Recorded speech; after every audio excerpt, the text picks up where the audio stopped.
It's exciting for me to be able to come to Aspen to meet the incredible team that works here across 30 different policy programs, 10 global Aspens, 15 different leadership programs, all these different ways that Aspen gathers communities around the country for dialogue about how to frame and solve problems. Our latest new recruit is the columnist David Brooks, who's out around the country trying to bridge the partisan divide, get people together to identify common purposes and common values. But when you talk about the excellence of the Aspen Institute, it's no matter what else you talk about, you come back to Ann Mosley. As a vice president of the Institute, the founder and executive director of Ascend, 20 years of experience in philanthropy and policy and practice. You all know that Ann is a nationally recognized leader who has catalyzed so much good in a spirit of partnership, evidence-based learning, respect and engagement for the communities we work with and the parents we work with, and a love of people. And she was a vice president and executive officer of the Kellogg Foundation before Walter recruited her here. It was a contest. It was like we were competing to get LeBron James to sign. Everybody was trying to get Ann Mosley, and she took her talents to Washington, D.C., which was great. She's won so many different kinds of awards for her leadership, including Washingtonian of the Year, which is a pretty big deal. And then a really big one, I think you all probably know this one, but the APHSA's 2017 Jerry Friedman Award. The Health and Human Services Impact Award. So congratulations, Ann, and thank you.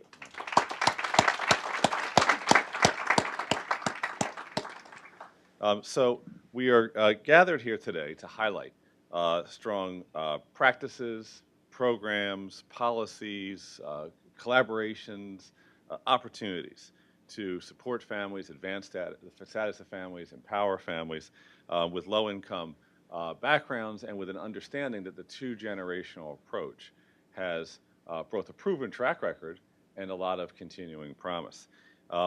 It's not only that we're doing that work, but it's the spirit and values of the work that I admire so much. Optimism, a commitment to getting demonstrable results, nonpartisanship, respect and engagement for the families.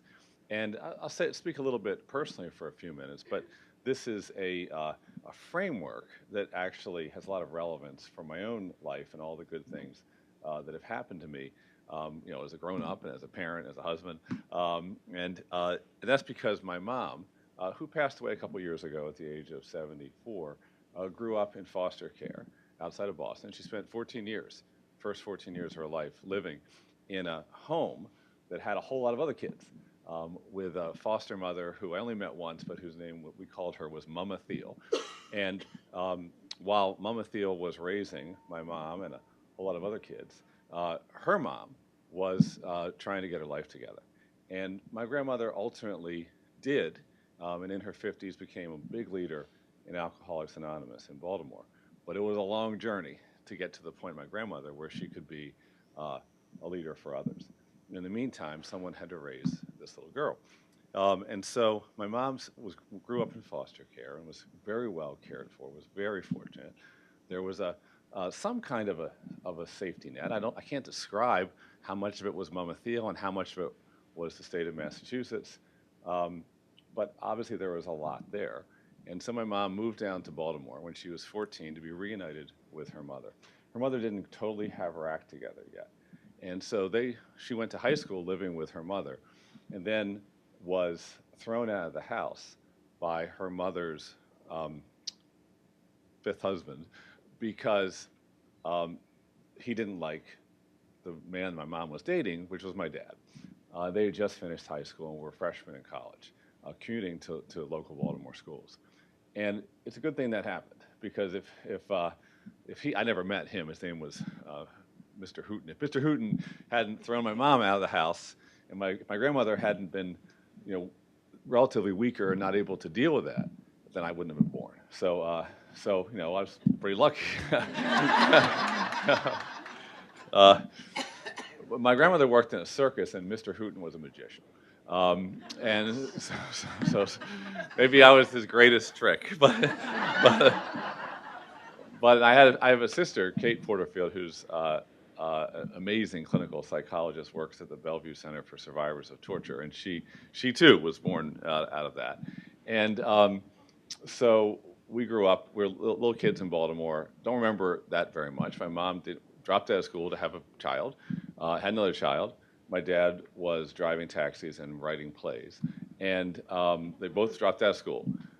And somewhere around 1968, when turmoil was going across the country, they split up. And so my mom then had to make the decision how to raise two kids as a single mom.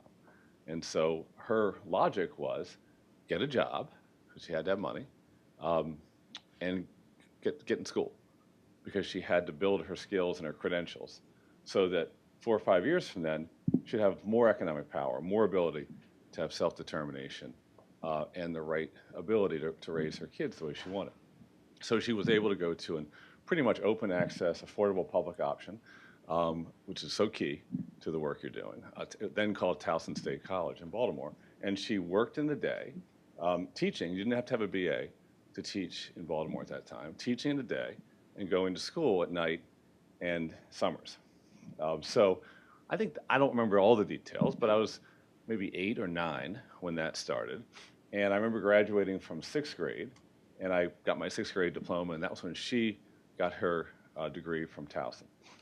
And like so many of the parents that you work with, especially I think single moms, once she got one degree, she started thinking, well, why not another one? And it's so important for us in working with parents and families to be thinking about investing in and believing in the aspirations of the parents for continued growth.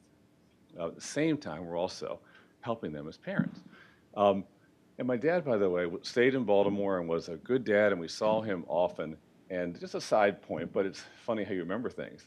Often, he would sort of drive me home from going, playing ball together or something, or staying at his house, and he'd give me a check to give to my mom. It was always $128, and that was child support. And I just grew up thinking that was like the normal thing. And my dad grew up thinking or raised me thinking that's the normal thing. It's funny how you see these pieces later that are so important to a family's success. And I was very lucky. My parents were very cooperative with one another, and raised us extremely well. So fast forward a little bit. My mom decides, why not keep studying? Still working. She's got to work. So now she's doing an MA degree in history at night while still teaching in the day. I don't know how many years it took, but it took a couple years. Because I remember being in high school when she got her MA degree. Later, I was fortunate enough, partly because of great things that she and my dad did, partly because she got remarried, and so she had a little more stability. Very good stepfather. I was able to go to Georgetown University. And so, whereas my mom and dad went to college, late at night, summers, and into their 30s, I just went right off to college. Now, Georgetown, mind you, had a very good financial aid policy, which every school should have. It's critical to the success you want to have with the kids you're working with. And so when I was in college, sophomore or junior year, I watched my mom walk across the stage of University of Maryland and get her PhD in history. And pretty interesting, because of her background, growing up in foster care, kind of, I guess I'd say, being on the margins a lot, being pretty vulnerable, having been thrown out of the house at the age of whatever it was, 18 or 19, and she wasn't a wild child by any means.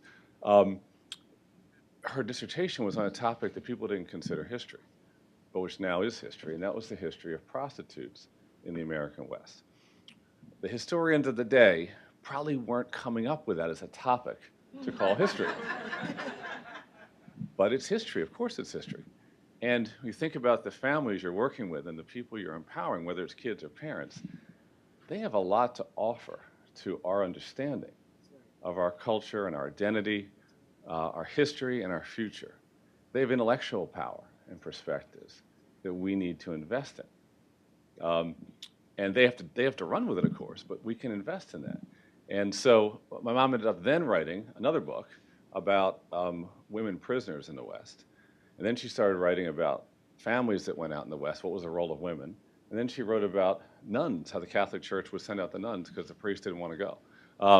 And so this idea that we're developing our society, our culture, our social and economic and political life, our understanding of ourselves by empowering people was pretty deep inside of me. As well as this sort of like the fact, simple economic, social fact that if there hadn't been some supports around my family, even as they also made good choices, I either wouldn't have been born or I wouldn't have been able to have the things I had.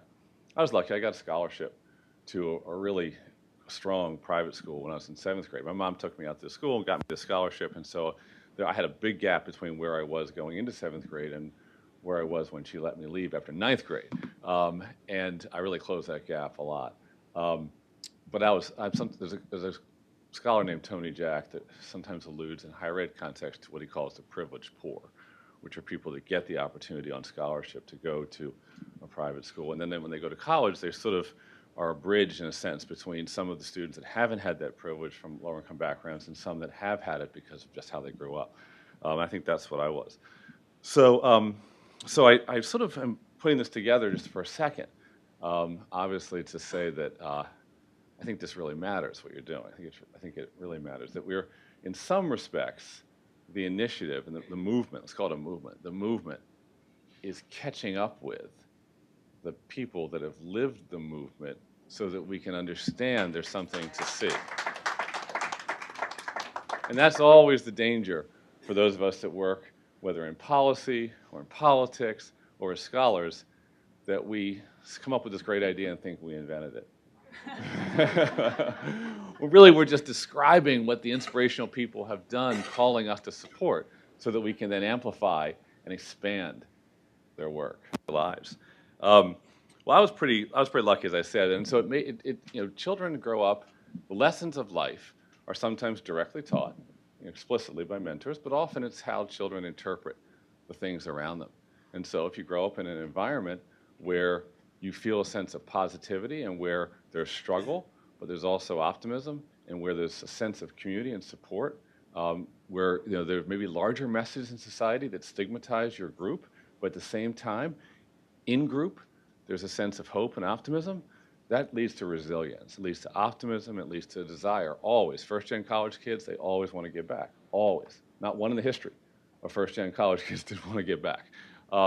And I won't go through lots of stuff, but when I was a teenager, I started working as a basketball coach, bringing together kids who identified as white and kids who are African American together as integrated teams. And I took them all over Baltimore City and Baltimore County, playing in these leagues, which are either all white or all African American. And my teams came in and were different and sent a message and won a lot of games. And then when I went to college, I ended up really getting involved with court supervised kids in Washington, D.C. through this great probation officer in D.C. and family court named Denise Long, who's here. And she gave me the opportunity to create a Big Brother, Big Sister program with Georgetown kids, and then to create a program in group homes, and then to go out to these places called Cedar Knoll and Oak Hill and bring kids out there, and then have kids coming to campus. Some of those programs still exist today, 30 years later. But the big thing is that she gave me a chance to give back to all these families, and the kids gave me a chance to learn about the dynamics in the 1980s, which were pretty rough years for some families here, of the emergence of crack in Washington, D.C., the devastating effect that had in our communities. I was lucky. I got the chance also to work with recently arrived immigrant families a year or two later, mostly from El Salvador, mostly walked up here, sometimes the whole village. This place called Intipuca in El Salvador, the whole village came to Washington, D.C., thousands of people. Kids came rushing into schools, desperate for learning, but also for public health. Also, the families love education so much, they would do anything, even expose themselves to being identified because they wanted their kids to have a chance to learn. And we at Georgetown, when I was a student, we were able to go into those homes and bring tutors into the homes and be welcomed, open arms, learn about the cultures of families from Central America, have our own idealism deeply renewed. We saw how much those families loved their kids and loved learning and believed in hope, willing to walk or ride a train on the roof to get to freedom. So that's all 2-gen work. It's all 2-gen work. When I went to Franklin and Marshall College, as Ann said, and before that at Georgetown, I had a chance to think about a particular dimension that's related to the work we're doing. It's hardly the only framing of the problem, but how do we open the doors of highly selective colleges and universities so that students' talent is recognized and they are then included in the population in far greater numbers. And I won't go through lots and lots of stories here, but at Franklin and Marshall 7 years ago, we made the call to triple our need-based financial aid program. We ended something called merit aid, which is basically when you give families that don't need that much aid in order to get them to say yes and pay what they can pay. It's a big strategy in a lot of private schools and too many public schools. Need-based aid, I believe, is the way to go. And so we put all of our resources in need-based aid. We tripled our need-based aid. And within a couple of years, we tripled in the percentage of students who came from Pell Grant families. And we were a lower school. We were at 7%, but now we've been the last 4 years sustainably at 20%. 20% low-income kids, or very low-income kids from all around the country. North, south, east, and west, US-born, immigrant, rural kids, urban kids, suburban kids, just all over. With the key thing, and this is how you work, the key strategy being, A, put the money into aid, because you have to provide the aid, but B, to go out to the schools, in the communities, learn from the teachers, how they are teaching and how students are learning, and try to really see talent as it is, not just to define it based on standardized test scores, which we actually don't require at my school, because they don't differentiate talent the way other things like grit, determination, resilience, optimism, hope, saying yes to opportunity, all that is talent. All that's talent. Once we liberate ourselves, on the one hand from using merit aid, and on the other hand from a fetish of the SAT, which is really about showing how smart your school is, supposedly, we then attracted more talent. Student body got deeper. Every student, the 80% that aren't Pell Grant students, benefited from there being 20, not 7% of Pell Grant students. Better learning environment, more engaged kids. The faculty loved it.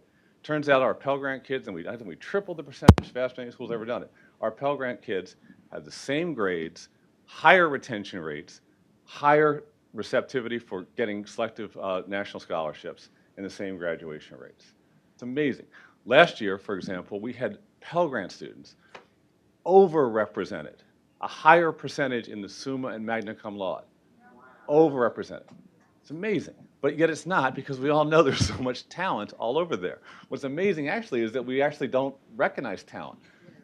You know, so all these 2-gen kids are talented. How many new capabilities do they have because they grew up admiring a parent, or maybe being angry at that parent sometimes, but they saw that parent striving to hold on, to grow, to have a great life, to care for her. How many kids have that as a part of their story, and that is an incredible asset.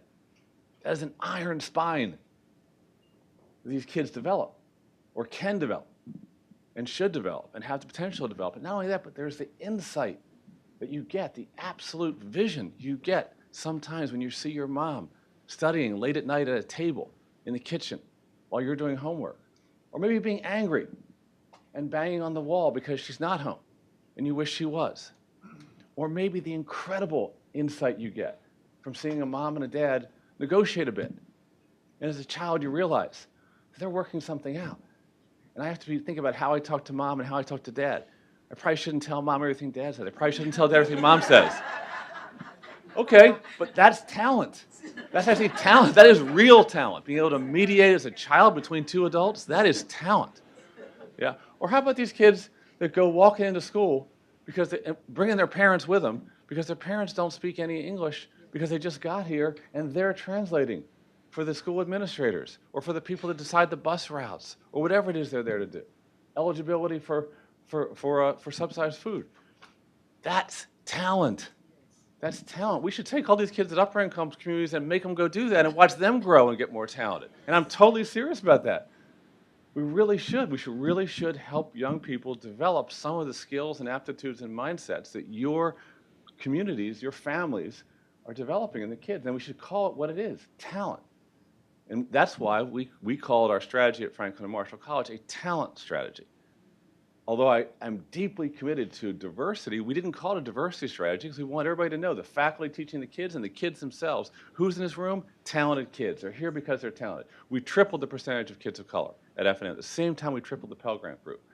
But every student in that school knows they were picked because they demonstrated a record of achievement and commitment and both academic achievement and a college prep curriculum. You have to have that at this school, but then all these other things, especially raising your hand to opportunity. And then I get the chance as president, like you all get in your roles, to watch it happen. I handed a degree to this young man named Benji Villiers, first-gen college kid born in Haiti, whose mom raised him in Miami. Walked across the stage, F&M degree, then won a Fulbright scholarships in the Czech Republic, from Haiti to F&M to Czech Republic. Now he's back in my town, Lancaster, which I guess is better than Miami, giving back, giving back as a youth counselor in a mentoring program. I gave a degree to a young woman named Nadia Johnson from New Haven, who went to Achievement First School as a fifth grader. Told her mom, we got to get me in this school. It required a lottery. Powered through that school for 8 years. Came to F&M, first in her family to go to college. There were times I watched her stand up in front of groups where Nadia was part of a growing group of first-gen kids, African-American students, but still pretty much outnumbered, and asked the larger community in town hall meetings to engage, to listen, to learn, to try to put aside preconceived ideas. At the same time, she'd challenge herself. And every now and then when she talked about her experience helping her mom, in some ways raising her mom, she was given a gift to the whole school. So we could witness that and then change our actions and mindsets and behaviors based on that witnessing. I could go on. I could go on. There's one more I'll mention, a student named Sanji. I gave Sanji her degree 2 years ago. Sanji has become one of the country's great advocates for students eligible for the DREAM Act or the DACA eligibility. She's out there every day now raising awareness throughout Lancaster and other circles about how important it is that we not turn our heads away from all these families that came here years ago, raised their kids here. And those kids raised as Americans are sitting in the gray land. Everybody says they love them, but there's always some other priority more important. And so they're still sitting in the shadows. I know you're working with a lot of those kids, and thank you. So it's about people. I have my own story. You have your own stories. Because of a two-gen success story, my family's, my mom's, my dad's, because of that two-gen success story, I had the life I have. And I get the opportunity to shine a light on and support people that we should be supporting our society, just like you. Education has a huge role to play to make sure, whether it's the child or the parent, that in America talent must rise. So now this brings us to this. So now we have this great report that on practical solutions that we need to get out there so that people can learn from it and get inspired and write the next version based on the things they're doing that make a difference. It's exciting to hear that like Colorado and Georgia are highlighted here for making big gains, but everybody here is doing work that matters. It's a new field. We're at the early stages of this field that Ann has helped us to see as a field. And the practices and the ideas, the institutions, the blending of missions with others, the engagement of the private sector with the public sector, with the nonprofit sector, all this work.